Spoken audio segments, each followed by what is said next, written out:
Some congressmen claim that only Vice President Sara Duterte is benefiting from the delay of the impeachment trial.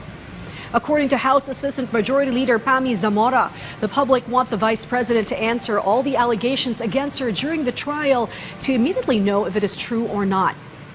In the meantime, House Assistant Majority Leader Jude Asidre asserted that only VP Duterte is benefiting from this delay. At the moment, some congressmen have shown respect to the initiatives of various civic groups who have planned a people's impeachment movement to show the Senate that there is a real public clamor about the start of the impeachment trial. To be honest, the one to benefit from this is the person in question. Siyempre, ang pangalawang Pangulo. Habang hindi po dinidinig ang impeachment trial, mas lalo hong nagkakaroon ng sense of impunity.